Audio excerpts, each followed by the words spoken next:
to meet Fischer, but he was so intent on getting into his car and driving off to Reykjavik at speed that he brushed past them without even stopping to say hello. Judging by form to date, however, it won't be surprising if there are more upsets before this championship is concluded. Having arrived late, Fischer failed to turn up to the ceremony for the drawing of lots. For the Soviet delegation, this was seen as a calculated insult. Ну, это тут уже Спасский возмутился, и мы все и сказали, что никаких разговоров. И вообще, тут прежде чем начинать матч, а Фишер должен был сам пойти, даже такие правила. Прежде чем начинать матч, надо отрегулировать вопросы.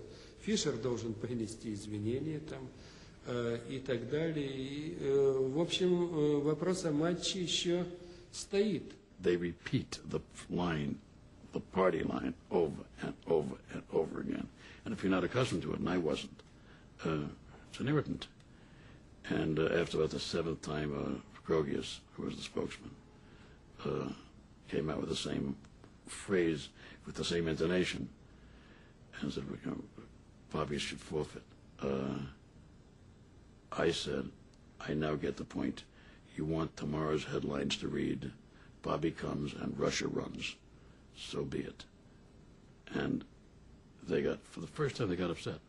And they left the room. And then that night, we got this demand for an apology letter as a face saver. Fischer wrote a personal letter of apology to Boris Spassky, which the Soviets accepted. Finally, 10 days later than scheduled, the first game got underway. Well, I felt very much relieved, and I thought, well, we finally made it. Now it's started, it's over.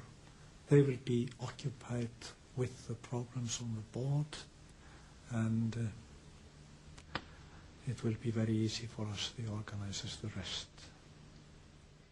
Первая партия всегда очень нервная для всех.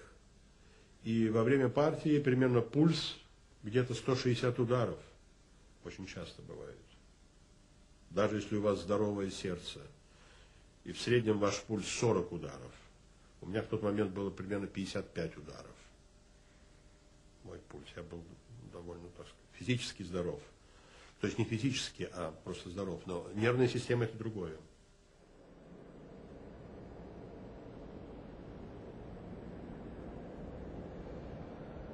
Настрой Фишера – обязательно показывать активность. Он оказался в пассивном положении. Если бы он в пассивном положении просто ждал, он бы сделал ничью. Проблем у него не было. Но он не хотел делать ничью, находясь в пассивном положении. Он хотел любой ценой изменить ход борьбы, и как раз это-то и было очень рискованно делать. Поэтому он проиграл эту партию. Fischer was one game down in the match. He then didn't show for the beginning of the second game, saying the noise of the film cameras in the main hall was distracting him. It led to him forfeiting the game. He was now 2 down and seriously considering abandoning and returning to the States.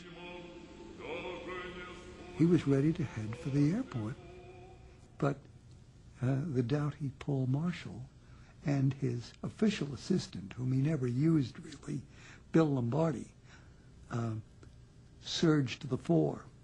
Bill Lombardi, my devout Catholic priest, came in very shamefaced and says, I just ripped the magneto and wiring out of his car so he can't get to the airport. Since Fischer didn't know a distributor from a unicorn, he wouldn't have the slightest idea what was the matter. Bill could just shrug his shoulders and say, it won't go. That was before they got him back to the room.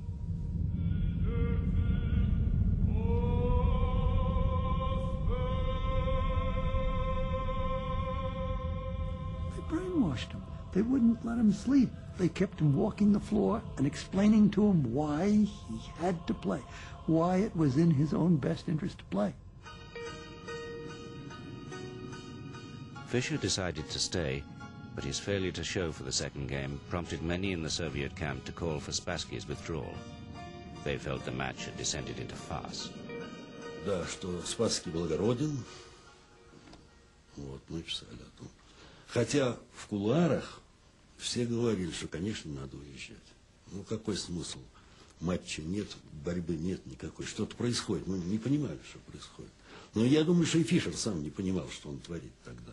Поверьте, если бы захотели этот матч прервать, то он бы не состоялся. То есть давление было скорее в смысле убеждения Спасского, уговоров Спасского, но не какой-то диктат. У меня, конечно, была возможность 2 раза уехать с матча, сохранить звание чемпиона мира, что очень устраивало спорткомитет. Но меня это никак не устраивало. Вот в чем проблема была. Bobby had lost the second game by theft, called forfeit, and he refused to play where those cameras existed under any circumstances. Fischer wanted the game to be played in a back room, away from the prying eyes of the cameras. Spassky reluctantly agreed. Матч состоялся в таком маленьком зале, где была напротив доски установлена камера, видеокамера. Когда подошло время начинать игру, то главный судья, это был Лотер Шмидт, он сказал там примерно «Gentlemen, it's time to start the game», что-то в таком духе. И Бобби тут сказал камера слишком громко работает, я не хочу играть. И он начал препирательство с главным судьей. И в какой-то момент, когда тот говорит, уже прошло 5 минут, то Бобби ему сказал, shut up, заткнись. Значит, и я думаю, что вот в этот момент я и проиграл матч. Потому что если бы я в этот момент сказал бы, что, господа, мне эта обстановка мне не нравится, и я в таких условиях не хочу начинать игру, я сдаю эту партию, проигрыш мой, но я готов продолжать 4-ю партию в нормальных условиях в общем зале. Но так как я был связан обещанием играть эту партию, то я этого не сделал. И я играл эту партию как кролик под взглядом, знаете, этого удава. Это была первая партия, которую я проиграл Фишеру. You know, I've known Fischer since he was a little boy, and I've never seen him look the way he looked during that game. He was always, you know, very, very good health, and nothing to worry about. But I thought, how's he going to play a serious chess match when he looked like an inmate from Boston prison? His face was white. He really was involved in a sort of existential confrontation at that moment, or a psychological confrontation. I don't know what really would have happened if he had lost that game, and then he would have been 3 down, or even drawn that game. And what occurred was one of the most beautiful games in the whole match, and Fischer really came forward and proved to himself and to the world and to Spassky that he could do it. From Game 4 onwards, the players moved back into the main hall. With the film cameras banned, the only record of the event that survives are the tapes of the closed-circuit TV.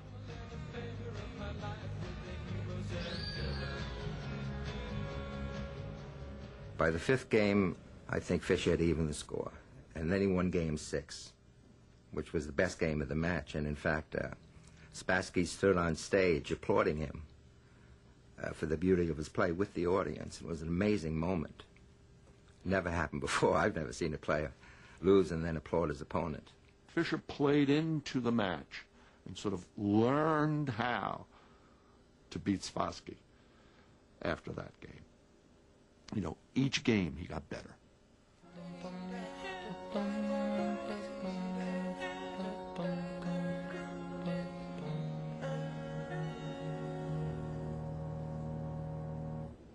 All this nonsense, all this delay, all this haggling, I think had an adverse effect on Boris Spassky, who was a very straightforward, decent, besides being a brilliant chess player and a very nice man. I think this was against his character. Spassky doggedly fought back, and by game 17, the score stood at Fischer 10, Spassky 7.